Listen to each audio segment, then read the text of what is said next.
Fala pessoal, tudo bem? Eu sou Leonardo Rossi, através do Infinito Amor pelo canal do Consciência Hebraica, e nós estamos conhecendo a história de um personagem que já desde bebê está sob a condenação de um faraó que queria dizimar com todas as crianças até uma determinada idade do sexo masculino.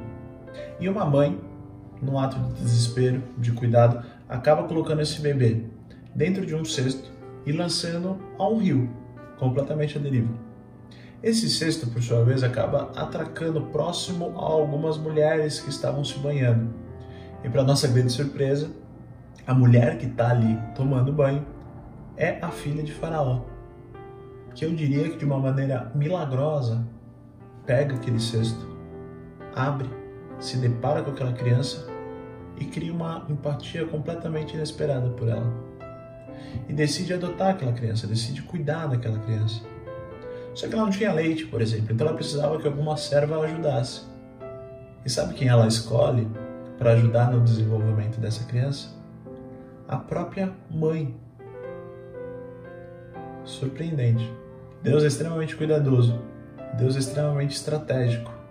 E de uma maneira velada, aquela mãe volta aos cuidados daquele bebê. Só que aquele filho seria adotado pela filha de Faraó. E isso acontece. Quando essa criança desenvolve um pouco, ela volta aos braços da filha de Faraó, que finalmente batiza esse bebê com o nome de Moisés. É esse Moisés que nós estamos conhecendo. Esse Moisés que, próximo aos seus 40 anos de idade, fim do primeiro ciclo do número 40 desse homem, acaba cometendo um crime para defender um dos seus patrícios e, por conta disso, acaba tendo que fugir. E ele foge para uma região onde ele conhece a sua esposa, onde ele tem filhos, onde ele se torna um pastor e ele acaba deixando totalmente a pompa do palácio para trás. E próximo ao fim de um segundo ciclo de número 40 da vida dele, agora de 40 anos, mais 40 anos, ele está próximo aos seus 80, ele se depara com uma sarça que arde e que pega fogo, mas que não se consome. E ele escuta de dentro dessa sarça uma voz imponente dizendo: Moisés, eu sou o que eu sou e eu tenho escolhido você para libertar o meu povo. Eu sou o Deus de Abraão, de Isaac e de Jacó. E eu preciso que você volte para o Egito para remir o meu povo, para salvar o meu povo. E nós estamos exatamente nesse momento da história, onde esse Moisés, a única criança que não foi dizimada de todas as outras que Faraó ordenou que fossem mortas, era finalmente a grande libertadora. Interessante que com Jesus é a mesma coisa. A única criança, ou uma das poucas crianças que consegue fugir da ordem do rei de matar com todos os meninos, é justamente a grande salvadora. E esse homem está voltando então para o Egito. Ele está retornando para a terra de onde ele veio, de onde ele era natural, para tirar o seu povo de lá, para salvar esse povo que estava num profundo regime de escravidão. Esse Moisés que a gente precisa lembrar que era um hebreu, logo era um descendente de Jacó. Jesus também era um descendente de Jacó, através de Judá. Só que a gente parou de contar um pouquinho da história de Judá para contar da história de José, um irmão de Judá, também filho de Jacó.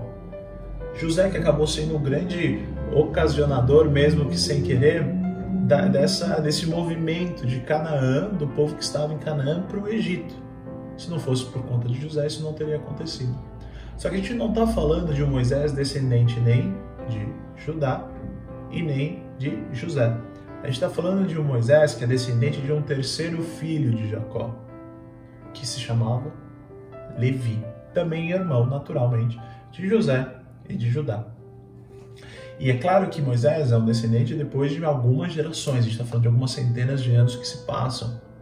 É importante essa informação ser compartilhada porque no meio do caminho ele encontra com Arão, um outro levita, naturalmente eles eram irmãos, que juntos nos mostram uma profunda carga sacerdotal e missionária que eles acabam carregando, e essa informação é extremamente importante para a gente entender alguns outros pontos que a gente ainda vai observar. E esses dois homens chegam juntos ao povo que está no Egito, que está aprisionado no Egito, os hebreus, e começa a anunciar os planos de Deus, os projetos de Deus. começa a fazer as maravilhas, começa de uma maneira eloquente contar como tudo isso ia acontecer. Mas quem faz isso através de Moisés é o seu irmão, é Arão. Porque Deus fala o seguinte: o Moisés, já que você tem dificuldade em falar, você vai ser como Deus para Arão, você vai conduzi-lo, você vai orientá-lo, você vai dizer o que ele tem que falar. Mas ele então vai ser o seu grande narrador, ele que vai ser o seu grande vocalista de tudo isso. E isso acontece. E o povo crê. O povo acredita, e o povo confia que finalmente a libertação parecia que estava próxima de acontecer. Só que o desafio não era contar para o povo. Talvez o grande desafio ainda não fosse contar para o povo. O desafio agora era compartilhar isso com o faraó e ter a liberação de faraó. E é isso que eles fazem. Moisés e Arão, completamente cheios do poder de Deus, eles vão de uma maneira desafiante falar com o faraó e dizer: faraó, é o seguinte, o povo que vocês estão escravizando, eles querem oferecer um sacrifício a Deus no deserto. Deus pediu isso para eles. Deus quer que esse povo vá até o deserto e celebre uma festa para ele. E o faraó escuta isso e fala: que Deus é esse? Que Yahvé é esse que você está falando? Que Abraão, que Isaac, que Jacó? Eu quero que se deem, eu quero que vocês voltem a trabalhar. Eu digo mais, vocês vão trabalhar mais do que vocês já trabalhavam. Eu vou dobrar o trabalho de vocês. Moisés recebe aquilo, Arão recebe aquilo, e no momento que eles saem do palácio, sabe quem está ali pronto para recepcioná-los? O povo. Esse povo que a gente vai ver, que tinha uma cervical dura, então eles tinham dificuldade de abaixar a cabeça, de entender o que Deus queria para eles. E essa é só a primeira cena de muitas que a gente não vai assistir dessa população. E esse povo vira para Moisés e falou o seguinte: obrigado. Obrigado por você ter feito isso. Obrigado por você ter enchido a gente de esperança, feito milagres, feito essas maravilhas, contado que Deus ia fazer e acontecer, e a única coisa que você conseguiu foi dobrar a nossa servidão. Moisés escuta aquilo e ele tem um movimento de questionamento também. Ele vira para Deus e fala: Deus, então por que você me mandou? Para aumentar o sofrimento desse povo? Para eu passar por esse tipo de humilhação? Por quê? Para quê? Só que Deus era profundamente paciente, profundamente amoroso. E ele vai demonstrando esse amor em pequenas doses. Eu diria que em pelo menos 10 doses. E são sobre essas 10 doses que a gente vai conversar ao longo dos nossos próximos encontros. Eu espero que vocês tenham gostado. Se puderem deixar seu like, algum comentário, se inscrever no canal. A gente também está no Instagram, @infinitoamor. Valeu!